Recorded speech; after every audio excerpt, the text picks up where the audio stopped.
There can be any plane. उस plane की equation हमें अगर निकालनी है तो हमें सिर्फ दो चीजें चाहिए। एक चाहिए उस प्लेन का नॉर्मल जो कि मूवेबल होता है, उसको तुम जैसे मर्जी ऊपर की डायरेक्शन में जैसे मर्जी इस प्लेन पे घुमा लो वो हमेशा परपेंडिकुलर ही रहेगा। और एक नोन पॉइंट चाहिए जिसे हम ए बोलेंगे, और एक अननोन पॉइंट चाहिए जिसे हम आर बोलेंगे। तो आर पॉइंट इज अननोन, तो for me it is X Y Z. I hope your understanding. और यहाँ पे हमारे पास क्या है, ये ए है। आई यू अंडरस्टैंडिंग माई पॉइंट, बताइएगा।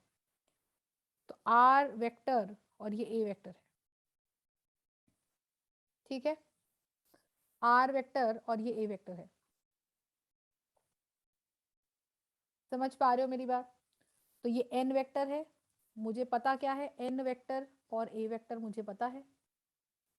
तो आर माइनस ए करके हमने ये लाइन निकाल दी, क्योंकि आर और ए पॉइंट्स थे बच्चे, और उनका जब डॉट प्रोडक्ट मैंने एन के साथ किया, तुमको समझ में आ रहा होगा मैंने क्यों किया, तो मुझे पता है that is going to come out to be 0। R is an unknown vector, unknown vector dot N vector minus A vector dot N vector shall be 0। तो आर डॉट एन मुझको मिलेगा ए डॉट एन, और ए भी पता है, N vector भी पता होगा। तो जब दो वेक्टर पता है तो उनका डॉट प्रोडक्ट भी एक फिक्स्ड नंबर आएगा, एक्स वाई जेड में नहीं आएगा। तो इसको हमने एक डी एक नंबर बोल दिया, that is R dot N. Are you understanding my point, बोलेंगे बच्चे। कहीं पे भी कोई दिक्कत है इसके अंदर तो बताइए। मैम हमने माइनस लिया है आर और ए को। बेटा जब मुझे मुझे एक बात बता दे, एक पॉइंट है ये 379, ये लाइन का ही पार्ट था, और एक पॉइंट है 6297। तो इन दो पॉइंट से जोड़कर मैं तेरे को बोलती हूँ जी मुझे ए बी वेक्टर बता दो, कैसे निकालेगी वो ए बी वेक्टर। लाइन में क्या करते थे हम, सबसे पहली 2-3 क्लासेस में यही करा था कि अगर दो पॉइंट पता है तो वेक्टर कैसे निकालोगे, माइनस अच्छा, करके। समझ आ गया। Yes ma'am. समझ नहीं बात। तो ये हमारा ये कॉन्सेप्ट है, ठीक है। कोई दिक्कत इसके अंदर तो बताइए। तो are dot N shall be D, ये मेरी है प्लेन की इक्वेशन। अगर तुमको आर डॉट एन पता है, मैं आपको एक एग्जाम्पल क्वेश्चन कराती हूँ, देखो। मुझे बोलेगा देयर इज दिस प्लेन, तो आप हमेशा प्लेन बनाओगे, पर प्लेन का जो कैटेगराइजेशन है, प्लेन को समझना है कि भाई प्लेन को डिफाइन करता है उसका नॉर्मल। तो मैंने एक क्वेश्चन दे दिया, the plane passes to the point 2, 3, 1, the plane passes to the point 2, 3, 1 and perpendicular and has a normal and has a normal the plane. Ma'am हाँ जी। मैम आपने आर डॉट एन को D क्यों रखा? ये वाला आर स्टेप डॉट बता N दो। को नहीं रखा, आर डॉट एन को नहीं रखा, आर तो पता ही नहीं है मेरे को, आर तो रैंडम पॉइंट है। मुझे ए डॉट एन को डी रखा क्योंकि ए भी गिवन पॉइंट है और एन गिवन वेक्टर है, गिवन नॉर्मल है। समझे बात। मतलब क्यों रिप्लेस किया हमने डी से? क्योंकि ए डॉट एन एक नंबर आता है, तो मैंने कहा वो कोई डी है नंबर, नोटेशन है बस ऐसी। भाई अगर तू दो वेक्टर का डॉट करेगी कोई, तो डॉट करके आ गया ना 5 आ गया मान ले, तो वो 5 डी हो गया तेरा, ओके। ठीक है। अब देखो अभी समझ में आएगा। मान लीजिए मैंने कहा कि find the equation of a plane which passes to the point 2, 3, 1 and has a normal 5, 6 has a normal minus I cap minus 2j cap plus 4k cap। तो minus I cap minus 2j cap plus 4k cap ये normal है। तो अब आपको N vector पता चल गया, आपको पता चल गया कि भाई minus I cap minus 2j cap plus 4k cap ये नॉर्मल वेक्टर है, और ये कोई भी ए पॉइंट है which is going to be 2, 3, 1 जो प्लेन पे लाई करता है, ये नॉर्मल वेक्टर ये रहा। तो आर वेक्टर तो अपने को पता ही है क्योंकि जब एक्स वाई जेड है, तो तुम ये लाइन फटाक से बना लोगे। क्या करोगे, x-2 आई कैप, यही तो करोगे, बताओ करोगे कि नहीं करोगे। तुम कैसे निकालोगे, आर वेक्टर में से ए वेक्टर घटाओगे और तुमको पता है मैम ये लाइन आ जाएगी, तो डॉट एन करेंगे, तो सीधा मेरे पास इक्वल टू 0 आना चाहिए क्योंकि ये दोनों परपेंडिकुलर हैं। और इसी को सॉल्व करके तो हमारी वो लाइन आई है सीधा R dot N equals to A dot N. देख लो तुम्हारे सामने ही तो आई है are dot N minus A dot N equals to 0। बताओ आई है कि नहीं आई है? आई है कि नहीं यस आई मैम। है? तो मेरा कहने का मतलब है कि अगर मैं इतना लंबा चौड़ा बार बार करूंगी R minus A dot N फिर अंदर मल्टीप्लाई करूंगी तो सीधा यही ना रटूं R dot N equals to A dot N, यही ना रटूं, यही तो है मेरा मेन का मुद्दा। और ए डॉट एन को सीधा डी लिख देंगे। तो यही रटो सीधा, क्योंकि अपने को ये समझ तो आ गया कि कहाँ से आई है इक्वेशन। बट अब अपने को जब आ गई इक्वेशन तो सीधा formula रटो।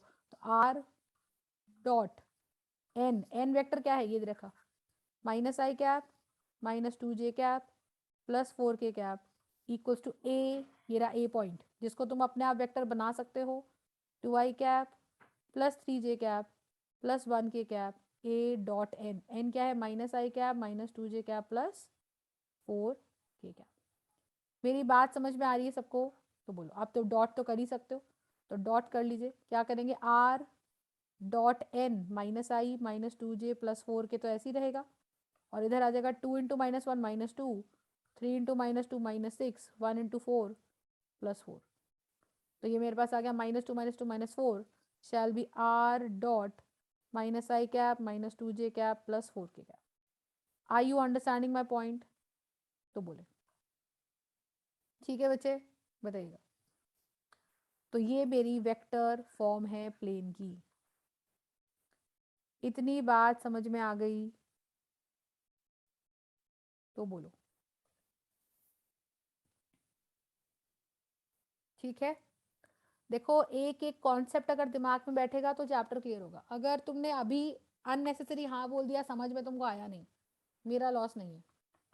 I can not go more, like I am very slow right now at this point. इतना मैं स्लो कभी पढ़ाती नहीं हूँ, बट मेरे को पता है कि रिविजन का टाइम नहीं मिलेगा, तो I am going very slow कि अभी समझ लो जो समझना है। समझ में आ गई बात सबको? तो बोलो यस करिएगा, मैम। देखिएगा दोबारा देखो। मैं आपको बोलती हूँ कैलकुलेट और find the equation of a plane, find the equation of a plane passing through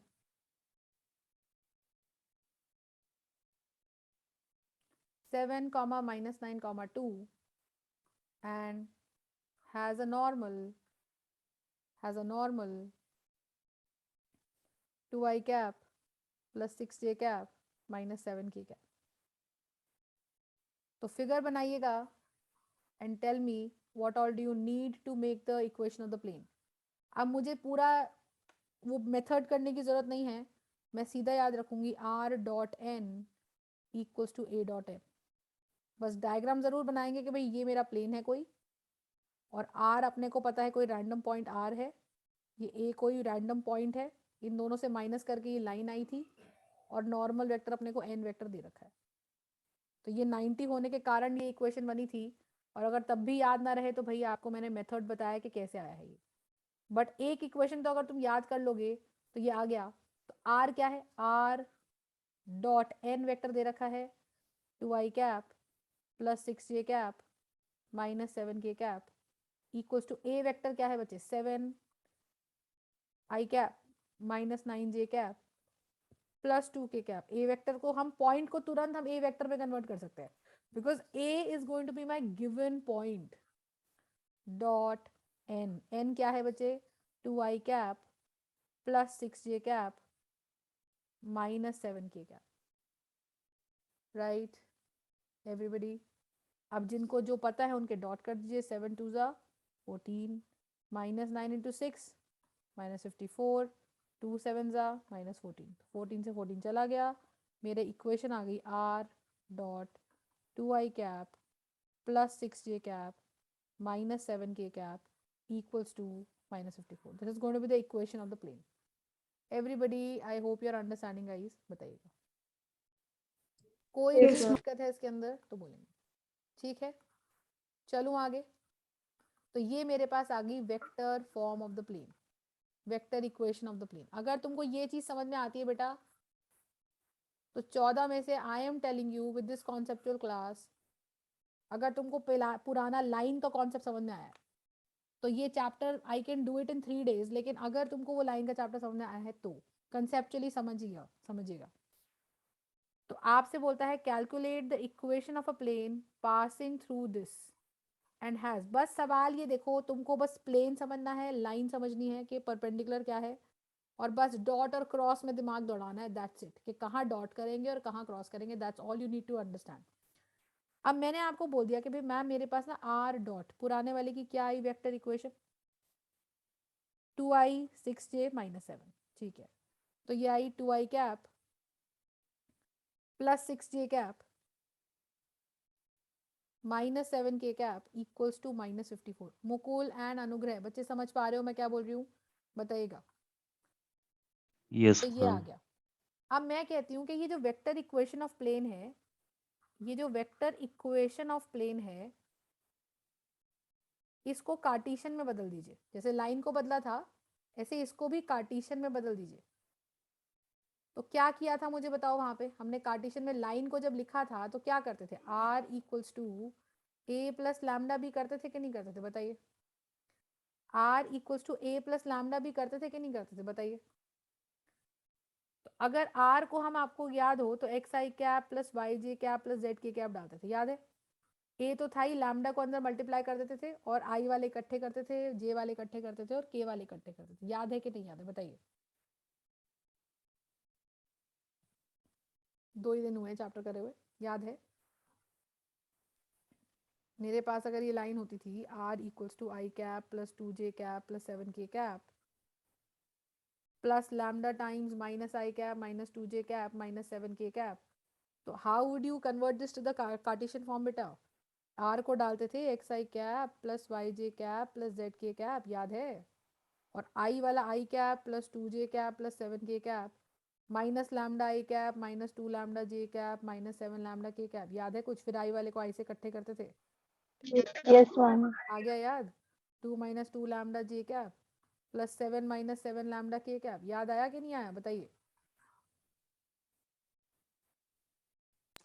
yes ma'am. आ गया। फिर x को हम लिखते थे 1 माइनस लैम्डा, फिर y को लिखते थे 2 माइनस 2 लैम्डा, फिर z को लिखते थे 7 माइनस 7 लैम्डा, फिर सॉल्व करते थे। तो तीनों से लैम्डा की वैल्यूज निकाल के तीनों लैम्डा बराबर रखते थे, तो ऐसी कुछ इक्वेशन आती थी, x minus 1 by minus 1 equals to y minus 2 by minus 2 equals to z minus 7 by minus 7, याद है कुछ ऐसा। ये पॉइंट ऊपर आता था और ये वाले डायरेक्शन रेशियोज नीचे आते थे, भूल गए, 2 दिन में भूल गए, देख लो।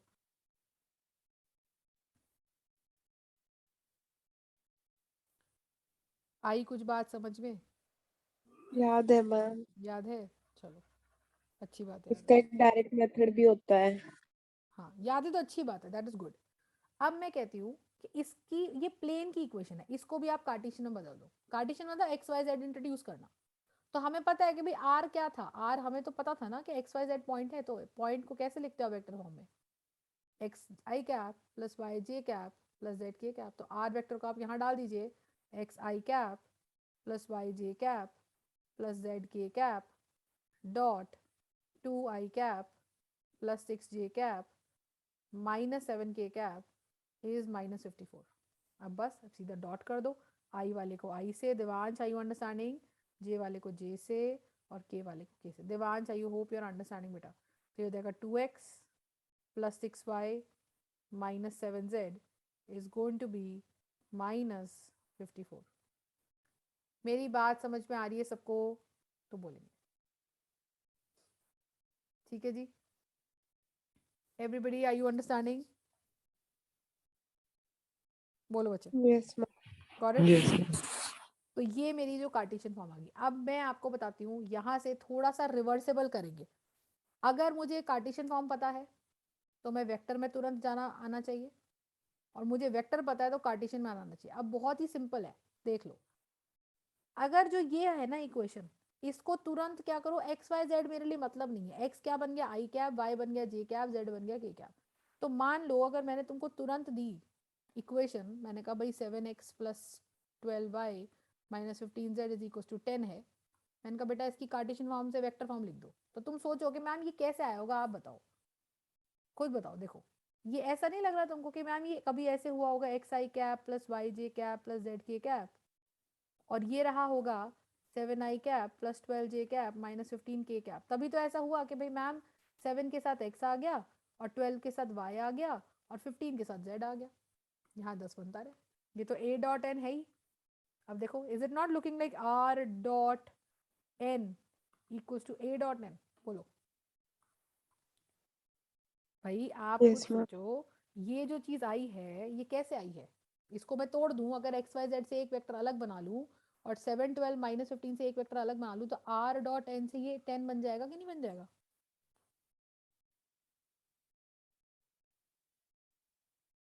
बोलिएगा। तो इससे बेटर क्या है कि इतना सारा हम लोगों को ये राम कथा करने से बेटर है कि x की जगह सीधा i लगाओ, y लगाओ, z लगाओ और सीधा लिख दो r डॉट, सीधा नॉर्मल वेक्टर निकाल दो ना इसका, 7i cap plus 12j cap minus 15k cap is equal to 10। तो मेरा कहने का मतलब ये है कि मैं अगर तुम्हें कार्टेशियन फॉर्म देती हूँ तो सीधा नॉर्मल निकालना उस वेक्टर का, उस प्लेन का आना चाहिए। मैंने कहा ये मेरा कार्टेशियन फॉर्म है किसी प्लेन का, बताओ इसका वेक्टर क्या है? तो 7i cap plus 12j cap minus 15k cap. मैंने तुमको बोल दिया 6i, मैंने बोला 6x minus 2y 9y plus 2z equal to 11। बताओ इसका नॉर्मल क्या है? ये मैंने कहा ये प्लेन है और ये प्लेन की कार्टेशियन फॉर्म है। मैंने कहा बताओ इस प्लेन का वो क्या है, what you call normal vector क्या है? तो क्या करोगे आप? बोलोगे सीधा r डॉट, क्योंकि ये आया कैसे है, एक्स वाई जेड को अलग कर लोगे तो ये बन जाएगा 6i cap minus 9j cap plus 2z 2k cap. But आपको ये समझ में आना चाहिए कि ये बेसिकली आपने कैसे अलग किया है, x I cap plus Y J cap plus Z K cap dot 6i cap minus 9j cap plus 2k cap is 11। अब 11 a डॉट एन, ए इस इक्वेशन से मुझे a नहीं पता चलेगा ऑफ कोर्स, पर मुझे ये तो पता है कि जो भी है यही तो a डॉट एन है, क्योंकि r डॉट एन बराबर a डॉट एन होता है। मेरी बात समझ रहे हो? r डॉट एन बराबर a डॉट एन होता है। बोलो मेरी बात समझ में आ रही है सबको? तो बोले देवांश, आशी, युवराज, अनुग्रह, मुकुल, नेहा बोलेंगे। नहीं आई बात समझ? Yes ma'am. ठीक है, तो आगे इस चीज से मुझे a तो नहीं पता चलेगा, पर ये तो पता चल गया कि कुछ भी हो ए डॉट एन जो है वो तो 11 है। ठीक है जी, तो that is the concept.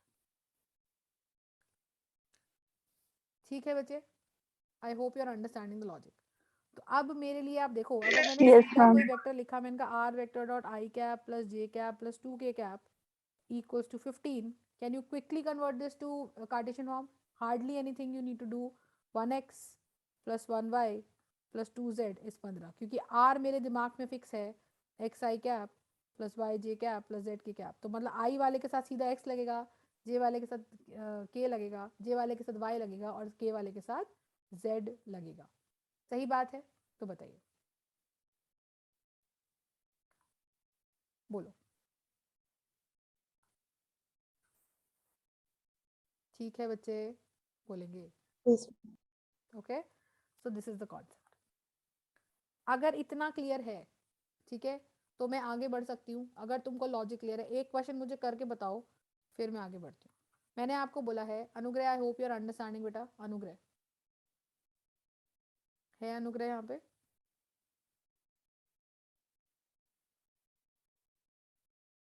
Disconnect हो गया उसका। मुकुल तेरे को समझ में आ रहा है? Neha, Aashi, Devansh, Mehar, yes ma'am. मेहर, उदय।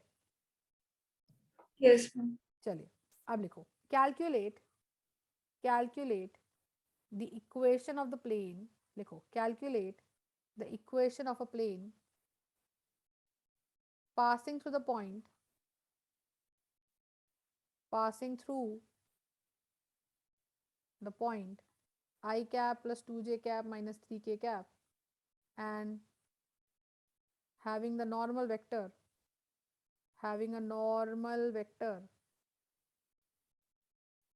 7i cap plus 6j cap plus 2k cap।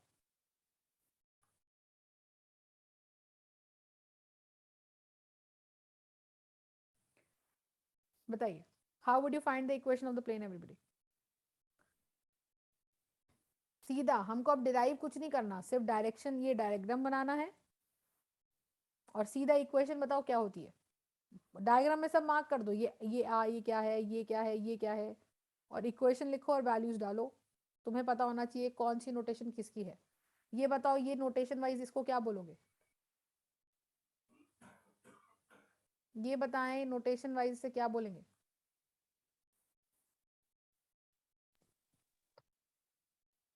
और इसे क्या बोलेंगे? मेहर, एन। किसको? ब्लू वाले को क्या बोलेंगे? Normal n. एन। और ऊपर रेड वाले को क्या बोलेंगे? ए। ए। सही बात है, तो बोलो, are you understanding my point? बोलो बच्चे। So that is the logic. तो ए है और एन है, ठीक है जी। एक मिनट,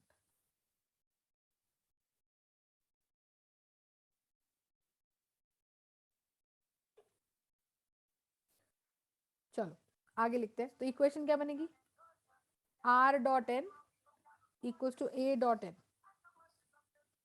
तो आर डॉट एन, एन कौन है? 7i cap 6j cap plus 2k cap, और ए क्या है? i cap plus 2j cap minus 3k cap. अनुग्रह कनेक्ट कर ले। हाँ, क्या डिस्कनेक्ट हो रहा है? नहीं, सबकी तो कनेक्टेड है, एक बार ट्राई कर।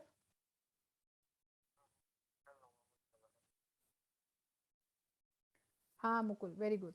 तो 7x plus 6y plus 2z। तो बस आपने क्या करना है, a डॉट एन, ये a आपका a है और ये डॉट n है, तो 7i cap plus 6j cap plus 2k cap.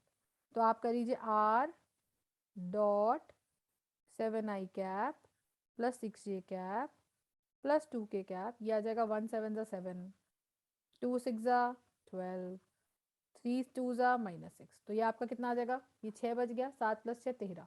क्या आया मुकुल का आंसर? बिल्कुल। तो this is going to be r dot 7x 7i 6j 2k 13। मेरी बात समझ में आ रही है सबको? This is going to be the equation of the plane. अगर ये चीज क्लियर है अब सबको, तो can I start moving on to the types everybody? Ma'am इसे यहीं छोड़ Yes, दो ma'am. फिर। हाँ, या तो यहाँ छोड़ दो, और अगर क्वेश्चन कहता है कि साथ के साथ के कन्वर्ट भी करके दिखाओ कार्टेशियन फॉर्म में, तो कौन सी बड़ी बात है?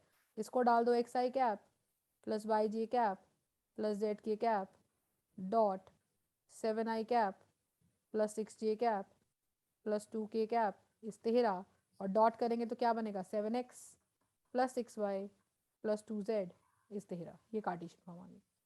तो basically you have to get, पता नहीं यार, I am surprised, Anugrah, but try and connect, देखते हैं क्या होता है। ठीक है जी, इतनी बात सबको समझ में आ गई तो बोले। Yes, ma'am. प्लेन का कॉन्सेप्ट अगर इतना क्लियर है, तो मुझे नहीं लगता कि अब आगे आने वाले चैप्टर में कोई दिक्कत है। Just get your concept right. A एक पॉइंट है, एन एक वेक्टर है, लाइन वेक्टर है, ए एक पॉइंट है, ठीक है। और हमारी प्लेन की इक्वेशन है are dot N equals to A dot n, और लाइन की इक्वेशन है r equals to a plus lambda b, ठीक है। सवाल में बिल्कुल डायरेक्ट दिखेगा, लॉजिक समझो और डायग्राम बनाने सीखो। अब देखो, अब मैंने तुमको बोला find the angle between the two planes. अब देखो मैं सीधा टाइप्स पे आ रही हूँ बेटा। To find the angle between the two planes. अब सिर्फ सुनोगे, और जब मैं टाइम दे दूंगी तब लिख लीजिएगा। लिखो, to find the angle between the two planes. अब समझो बात को। देखो, एक प्लेन एक अपने नॉर्मल से कैरेक्टराइज होता है। एवरी प्लेन को अगर मैं बोलती हूँ कि भाई ये प्लेन बताओ क्या है, तो आप बोलोगे मैं प्लेन की इक्वेशन नहीं बताऊंगा, मैं तो नॉर्मल बताऊंगा। तो मैंने कहा जी एक नॉर्मल ना ऐसे जा रहा है इधर, तो आप बोलोगे अच्छा ऐसे जा रहा है, तो मैम फिर ना ये यही प्लेन हुआ होगा, ये कुछ इस टाइप से, ये ना कुछ इस टाइप से प्लेन रहा होगा। समझे बात? तो बेसिकली नॉर्मल की डायरेक्शन अगर हमें पता है, तो हमें पता है कि normal is perpendicular to a given particular plane. I hope you are understanding. बताइएगा, कोई दिक्कत इसके अंदर किसी को तो बोले। Got it everybody? तो मैंने बोला कि भाई मेरे पास एक नॉर्मल इधर जा रहा है, कोई इधर कुछ भी जा रहा है इधर, तो आप उसके हिसाब से अपना प्लेन डिसाइड करोगे कि ये नॉर्मल इधर है तो ये उसके प्लेन के परपेंडिकुलर रहा होगा। तो अब मैं आपको बोलती हूँ कि दो प्लेन्स के बीच में एंगल बता दो, ध्यान से समझिएगा मैं क्या बोल रही हूँ। देखो, एक प्लेन ये काले वाला है, बहुत सिंपल डायग्राम बनाती हूँ। एक ये लाल वाला प्लेन है, मुझे बताओ ये काले प्लेन और लाल प्लेन में तुम्हें क्या एंगल दिखता है? This is this red plane and this is this black plane. What do you think they are at what angle?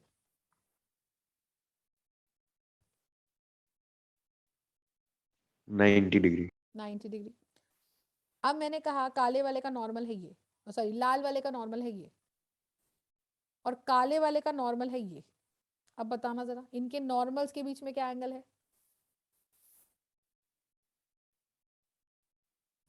90 degree. Yes और नो? यस और नो?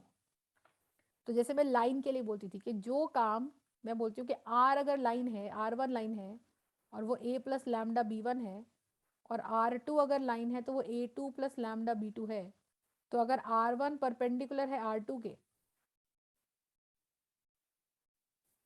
तो B1 भी परपेंडिकुलर है B2 के। कहती थी कि नहीं कहती थी लाइन के लिए कि जो काम R के साथ हो रहा है, बोल रहे R परपेंडिकुलर है R2 के तो B भी परपेंडिकुलर है B2 के, R पैरेलल है R2 के तो B1 भी पैरेलल है B2।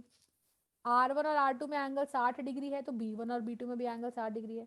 तो जैसा काम लाइन के केस में B वेक्टर करता था वैसा ही काम प्लेन के केस में नॉर्मल वेक्टर करेगा कि अगर दो प्लेन्स के बीच का एंगल 90 डिग्री है तो उनके नॉर्मल्स के बीच का एंगल भी तो 90 है। इसको साइड कर दो और देखो, अगर मान लो मैंने तुमको बोला कि भाई एक प्लेन ये है, ठीक है, और एक प्लेन मेरे पास है कुछ ऐसा, ठीक है, तो there is this red plane, there is this red plane और there is this black plane, ठीक है। अब आप मुझे बताओ इन दोनों प्लेन्स के बीच में एंगल क्या है? What do you think is the angle between these two planes? देखिएगा इनके बीच में एंगल है ये, मान लो मैंने कहा 60 डिग्री का एंगल है। अब देखो जरा इनका नॉर्मल बनाओ, नॉर्मल कहीं भी बना सकती हूँ, ये नॉर्मल है काले वाले का, ये नॉर्मल है रेड वाले का, क्या एंगल है इनके बीच में? 60 डिग्री। समझ रहे हो मैं क्या बोल रही हूँ? तो कहने का मतलब है कि जो एंगल दो प्लेन्स के बीच में है, इंग्लिश, जो एंगल दो प्लेन्स के बीच में है वही एंगल, एंगल को भी हिंदी में लिख सकते हैं वैसे पर मैं लिखना नहीं चाह रही, कोण कहते हैं एंगल को हिंदी में, वही एंगल उनके नॉर्मल्स के बीच में है।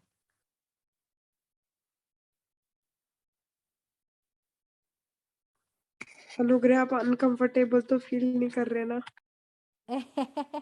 वही एंगल उनके नॉर्मल्स के बीच में है, और नॉर्मल्स को भी हिंदी में बोल सकते हैं but let's not get back to that, ठीक है, बट चलो ठीक है, चलो आगे एवरीबडी। तो this is a very very important rule, just understand. तो जो एंगल दो प्लेन्स के बीच में है वही एंगल उनके नॉर्मल्स के बीच में है, और normals are normal to vectors. तो क्या हम डॉट प्रोडक्ट करके अगर मैंने बोला कि मेरे पास एक प्लेन है r dot n1 equals to d1 और दूसरा प्लेन है r डॉट n2, अब भाई नॉर्मल बदल गए तो प्लेन बदल गए, सोच कर देखो, ये नॉर्मल कुछ है और ये कुछ और नॉर्मल है, तो दोनों नॉर्मल्स की वजह से प्लेन भी तो बदल गए। तो मैं सिंपल सिंपल अगर एंगल निकालना है तो मैं क्या करूंगी, n1 डॉट n2 करूंगी, तो मुझे पता है वो n1 का मैग्नीट्यूड n2 का मैग्नीट्यूड cos थीटा आएगा, तो थीटा इनके बीच का एंगल है, तो cos थीटा का वैल्यू आप बड़े आराम से यहाँ से निकाल सकते हो। टाइप समझ में आ गई सबको? टाइप समझ में आ गई? To find the angle between the two planes, tell me. कोई दिक्कत है बच्चे इसके अंदर तो बताइएगा। और याद रखिए आपको क्या चाहिए, एक प्लेन, जैसे वहां पे मैं लाइन में बोलती थी, एक आपको लाइन की इक्वेशन निकालने के लिए चाहिए एक पॉइंट और एक उसके पैरेलल लाइन। आर लाइन की इक्वेशन निकालनी है तो एक पॉइंट चाहिए ए जो उस लाइन पे लाई करता हो और एक बी पैरेलल वेक्टर चाहिए। याद है? याद है? बताइए, मेरी बात समझ पा रहे हो तो बोलो। Yes ma'am. इसी तरह से एक प्लेन की इक्वेशन निकालने के लिए मुझे क्या चाहिए, एक उस प्लेन पे लाई करता हुआ एक नोन पॉइंट, अननोन तो सबको ही पता होता है, और एक नॉर्मल। ये लिख लो। To find out the equation of a plane we need a point, we need a बिंदु, we need a point and we need the normal, and we need the normal to that particular plane. लिख लीजिए, ठीक है? आजकल मुझे for a change Hindi अच्छी लग रही है, हमारी राजभाषा। लिखो लिखो। बढ़िया है मैम, उसकी नॉवेल्स पढ़ने में तो आती है। यार मैंने ना अब ये नॉवल वाले जोक मारने बंद कर दिए हैं बिकॉज मेरे को लग रहा था ओवर हो गया, तो यू कैन कैरी फॉरवर्ड। कोई बात नहीं, हम मार सकते हो। नहीं नहीं, अब मैं नहीं किसी को छेड़ूंगी भैया, मुझे समझ ही नहीं आता, मैं तो मस्ती में करती हूँ, वो समझ नहीं आता किसी का मेरे अरे मैं नहीं लेता सीरियस। को। नहीं। तो जो दो एंग, ठीक है, समझ गए तुम लोग इतना? तो बिंदु, बिंदु होता है आपका पॉइंट, नोन पॉइंट। क्लियर है सबको? तो बोले आगे चले। नेक्स्ट लिखेंगे, नेक्स्ट लिखेंगे। नेहा, आशी, बेटा सो गए? समझ पा रहे हो मैं क्या बोल रही हूँ? आशी, युवराज, देवांश, छवि, मुकुल, चंचल, चंचल तो खैर, उदय, उदय आज रात को तेरा नेटवर्क यस आया है मैम। उदय? आज तेरा नेटवर्क नहीं गया यस बेटा मैम। सेकंड सेमेस्टर में? ऐसा कैसे?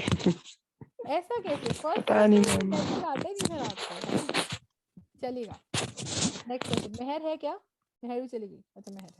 यस मैम, यही हूँ। समझ में आ गया मेहर? कॉन्सेप्ट समझ में आ गया? Yes ma'am. अच्छा अब बताओ, अब बताओ, अब मुझे बोलता है क्वेश्चन, ध्यान समझिएगा। मुझे बोलेगा कि एक प्लेन निकाल दो, to find a plane, next type लिखिए, to find a plane, to find a plane which is perpendicular to the two planes। अब बताओ, which is perpendicular to the two planes। एक ऐसा प्लेन बताइए which is perpendicular to the two planes, to the two given planes। कैसे निकालेंगे? क्या लग रहा है तुमको? ये जाना पहचाना सा अगर कुछ कॉन्सेप्ट लग रहा हो तो देखो, ये एक प्लेन है, ठीक है? तो इसका डायग्राम बड़ा कॉम्प्लिकेटेड है तो मैं सिंपल वाला बनाऊंगी, पर जो इस सिंपल वाले पे लगता है कॉन्सेप्ट वो सब पे लगेगा। मान लो ये दूसरा लाल प्लेन है, क्योंकि मेरी ड्राइंग इतनी ही अच्छी है बस, तो इतनी ही समझा सकती हूँ, ठीक है? तो ये दूसरा प्लेन है। मुझे बोला जा रहा है एक तीसरा प्लेन बताओ जो इन दोनों के परपेंडिकुलर हो। देखिएगा, मान मान लीजिए मैंने कहा एक नीला प्लेन है। अब देखो जरा, ये नीला प्लेन परपेंडिकुलर है काले प्लेन के साथ भी, और ये नीला प्लेन परपेंडिकुलर है लाल प्लेन के साथ भी। यस और no? Are you understanding my point? ठीक है। Yes ma'am. अब बात यह है कि अगर नीले प्लेन की इक्वेशन निकालनी है तो मुझे to find a plane which is perpendicular to the two planes and a point is given, and a point is given on the required plane। तो टाइप कहती है कि मान लीजिए मुझे एक टाइप में मुझे बोला कि भाई ये नीले प्लेन की इक्वेशन निकालो जिस पे पॉइंट लाई करता है 7,6,2, और इस नीले प्लेन की अब आप इक्वेशन बताओ, क्योंकि ये प्लेन जो है ये लाल और काला जो दो प्लेन है इनकी इक्वेशन दे दी। बोलता है जी एक प्लेन है r.n1 इक्वल्स टू d1, ये दूसरा फर्स्ट प्लेन है मान लीजिए, और एक दूसरा प्लेन दे दिया r.n2 इक्वल्स टू d2, ये दूसरा प्लेन है। तो अब क्या होगा आप मुझे बताओ, N1 प्लेन कौन है? N1 प्लेन का नॉर्मल है ये रहा, देखो N1 प्लेन का नॉर्मल है ये वाला, दिख रहा है? अच्छे से दिख रहा है। काले वाले प्लेन का नॉर्मल है ये वाला। दोनों, क्योंकि दोनों प्लेन्स ये 90 पे थे तो इनके बीच के प्लेन्स का एंगल भी 90 पे है। बोलो किसी को क्या टिप्पणी करनी है? और ये नीले वाला प्लेन का परपेंडिकुलर देखो बाहर आएगा। अब बताओ, तो अगर मुझे नीले वाले प्लेन की इक्वेशन निकालनी है तो मुझे बस पॉइंट तो पता ही है। अगर नीले वाले प्लेन का नॉर्मल भी मिल जाता तो नीले वाले प्लेन की इक्वेशन आ जाती। और नीले वाले प्लेन का नॉर्मल मुझे ऐसा लग रहा है कि वो लाल के भी परपेंडिकुलर है और वो काले के भी परपेंडिकुलर है, विच मीन्स मैं बोल सकती हूँ कि जो नीला वाला नॉर्मल है दैट इज लाल वाला नॉर्मल क्रॉस काले वाला normal. Do you understand my point? बताइएगा, बताइए। तो n is equal to n1 cross n2। बात समझ में आई? तो अगर जैसे हम कहते हैं to find a line perpendicular to the two given lines, इसी तरह से हम बोल रहे हैं to find a plane perpendicular to the two planes. तो n1 cross n2, you understand? Will give me the third vector, required vector. Do you understand? और point अपने को पता है, तो फिर पॉइंट आ जाएगा और नॉर्मल आ जाएगा और आप प्लेन की इक्वेशन निकाल पाओगे। मेरी बात क्लियर हो रही है सबको? तो बोले यस मैम। ठीक है। बस टाइप समझ लो, अभी मैं ज्यादा कुछ वो कर नहीं रही, बट टाइप समझ लो। और देखो, आपको कहता है ये टाइप अगर समझ में आ गई इसको लिख लो बेटा। ये शक्ल वकल जो बना रखी है ना मैंने, इसको ऐसी बना लो, क्योंकि आज की क्लास और कल की क्लास में मैंने सिर्फ टाइप्स डिस्कस करनी है। क्वेश्चंस पे तो मैं परसों से आऊंगी। अगर तुम कोई टाइप समझ में आ गई तो मैं ये चैप्टर बहुत जल्दी खत्म करूंगी, बट टाइप समझ में आई तभी हाँ करिएगा, नहीं तो मत करिएगा, ठीक है एवरीबॉडी? चलो मैं ही समझ जाती हूँ कि समझ में आ गया है। नेक्स्ट करेंगे, मान लीजिए एक प्लेन दे रखा है मुझे, ये मेरा गिवन प्लेन है। मुझे बोलते हैं जी इस प्लेन P1 की इक्वेशन है r.n1 इक्वल्स टू d1। ठीक है भाई, मतलब मुझे इस प्लेन का नॉर्मल पता है। मुझसे बोलते हैं कि एक दूसरा plane, find the equation of the another plane, find the equation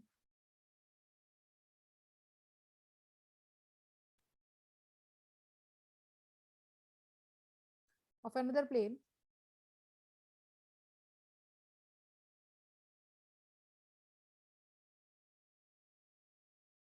which passes to the point 6, 2, 9 and parallel to the given plane।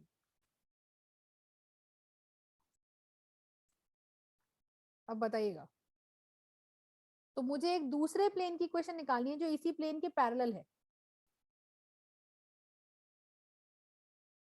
और 6, 2, 9 से पास करता है। तो 6, 2, 9 तो ए मिल गया मुझे,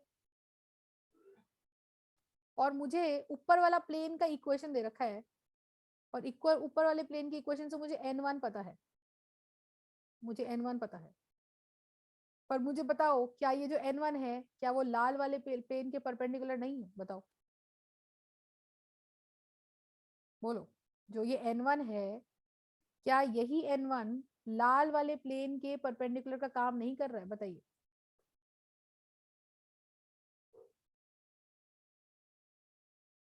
एवरीबॉडी, तो इसका मतलब जो नॉर्मल ऊपर वाले प्लेन का है वही नॉर्मल नीचे लाल वाले प्लेन का भी है। तो मुझे नॉर्मल तो इसका उठा लेना चाहिए, तो r.n1 और ये जो पॉइंट मुझे गिवन होगा वो